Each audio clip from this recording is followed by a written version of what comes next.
Hey everyone, and welcome back to Final Fantasy XIV, where today we are taking care of our level 30 Botanist quest. Real quick, this isn't relevant to the episode, but I'm excited about it. I went ahead and got done with basically all of my level 30 grind. The only thing that isn't caught up is Thaumaturge, and Thaumaturge, it'll get more than enough experience from the main story that by the time we even hit the next dungeon, which is coming up actually surprisingly soon, let alone by the time we get to its level 30 class quest, it's gonna be well past level 30. So I'm really excited about that. I got all the level 30s done. However, I did that by I didn't do leveling roulette. I went in and manually picked Copperbell, Halatali, and Thousand Maws, because each of them is supposed to, at the end of the dungeon, have a chance to drop an Orchestrion roll to add to your jukebox. We actually got very lucky and got the Orchestrion roll from Sastasha on, I think, our very first run of it. So I wanted to try and get the Orchestrion rolls from the other dungeons we've done so far. And those drop rates are pathetically low. I didn't get a single one, despite running multiple times with every single class. Yeah, it wasn't great. But, oh well, I will keep trying for that eventually, and eventually I will get those Orchestrion rolls. But for now, Botany. Fafucha appears to be in some distress. Oh no, what's going on, Fafucha? I fear we have a situation on our hands, Satora. The guild's crop of alligator pears has been ravaged by vermin, and scarcely a day before the fruit was due to be picked. Ooh, bad timing. It is disheartening to see our labors come to naught, but such is the way of nature.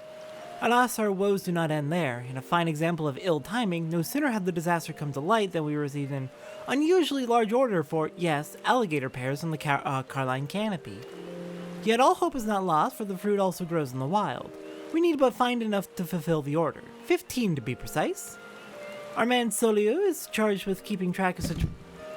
Apologies for that, my microphone just about fell off its stand for some reason. That was bizarre. Anyways, our man Soliu is charged with keeping track of such produce as may be harvested in the Twelveswood. He spends most of his days around Bent Branch Meadows at this time of year. If there are alligator pears out there, he will know where to find them. Pray seek him out at Satora and do as he directs. Alright, let's go find these alligator pears. So we're heading off to Bent Branch Meadows. That'll be out in the Central Shroud. Alright, made it up to Bent Branch Meadows. Oh, and some other fun news. Fisher hit level 50 while I was doing leave quests the other day. Hooray! So that's already our first class at level 50 at the level cap for A Realm Reborn. We can keep leveling it. There's no level cap for us because, one, Heaven's Word's included in the free trial, so at the minimum you can go up to level 60. And two, I have Endwalker installed, so yeah. Awesome though, we've got Fisher at level 50, so now we can use any of the A Realm Reborn baits. Anyways, hello Soliu. Looking for alligator pears? I heard the unfortunate tidings, yet all we can do is take it on the chin and cope as best we can. I recommend you search northeast of Quarry Mill. Wild alligator pears grow there and were doing well when last I passed through. Barring pests, they should be ripe for picking right about now. Oh, and just so you know, the place you're going is no different from any other untamed corner of the Twelveswood. By which I mean it's full of nasties. Botanists like myself avoid the area if we can help it, but it should be as a walk through a flower garden for an adventurer like you. Now you had best be on your way. Those alligator pears aren't gonna pick themselves. Alright then, on to Quarry Mill then. Alright, made it to Quarry Mill, and I believe he said that the alligator pears were going to be northeast of there, so here we are. Let's get harvesting. First, make sure we eat some Antelope stew. Get some of that food bonus for both our stats and especially our experience. So we need 15, okay. It probably would have been better to eat a food that gives perception, but I want to get through the lower item level food. Make sure it's not cluttering up our inventory, being not as useful as the newer stuff. Let's do a Blessed Harvest actually. Yeah, that'll increase the amount we're getting and get us through a little bit faster.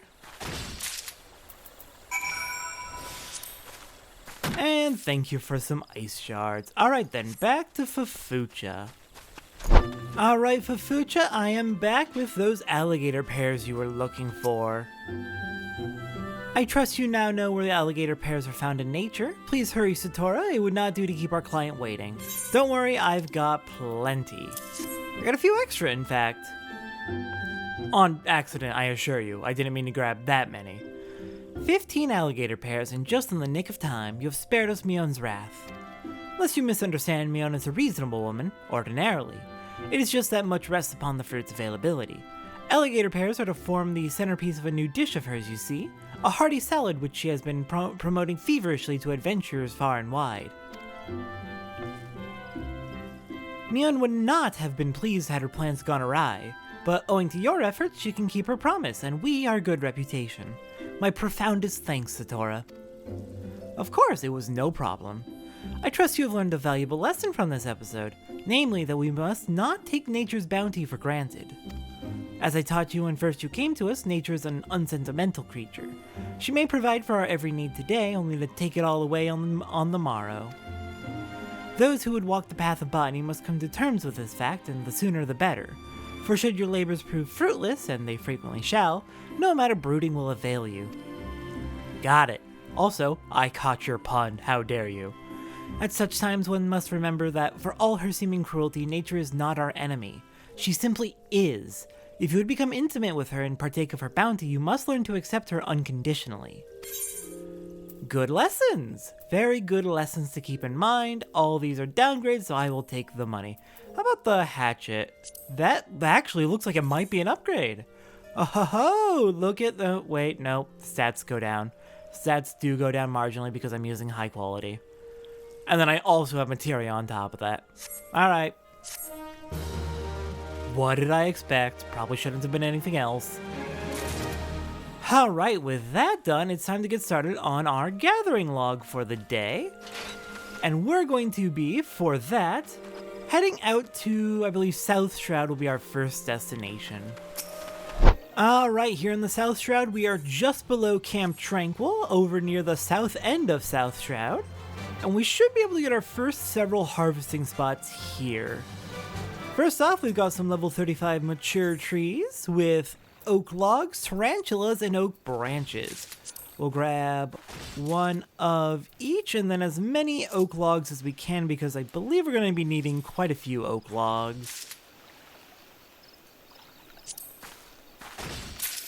For, of course, our crafting, which is going to be coming up soon. Next up, we still do have a few more things here in South Shroud. Let's see. Looks like we've got some lush vegetation patches up here, which should give us the rest of the items we're looking for in the area. We've got linseed, which is rare. We got very lucky to find that right off the bat. Wildfowl feather, white truffle, and flax. And we're going to be needing a lot of flax for weaving coming up. Alright, next on our list, we're going to be heading to Southern Thanalin. Oops, not that. There we go. There's our mount. Alright, down here in Southern Thanalin, our harvesting spot's going to be just north of Little Alamigo, towards the north end of the area. And let's see what we got. We've got desert saffron. We've got bloodgrass. We've got aloe. And we have laurel, a savory spice made from the dried leaves of the laurel bush, or as it is known by some, the Yanny bush.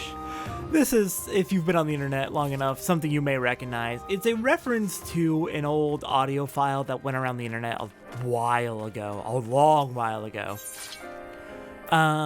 Where there was an audio file and people were very divided on what it was saying. Some people thought it was a person saying laurel, and other people thought it was a person saying Yanny. I think what it turned out to be happening was it was an audio clip of someone saying laurel and someone saying Yanny overlaid on top of each other. But they were overlaid on top of each other in such a way that your brain would filter out one as noise and hear the other one. You could train yourself to hear the other voice clip if you knew enough and tried hard enough, but I don't think I was ever able to do that. There's another similar phenomenon that was on the internet back then, back in 2015, The Dress. Very, very similar idea, but with visuals instead of audio. There was a dress that was... someone took a picture of a dress with a very, very blown out background. Like, it was in a very bright room. But depending on the person, your brain would either interpret it as being in shadow with a light bulb behind it, which was causing the background to be blown out, or your brain would interpret the entire room as being lit up, and depending on how your brain interpreted it, you would see different colors for the dress.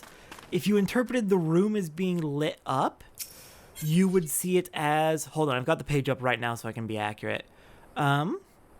If your brain interpreted the room as being completely lit up, so the dress was also lit up, your brain would see it as black and blue.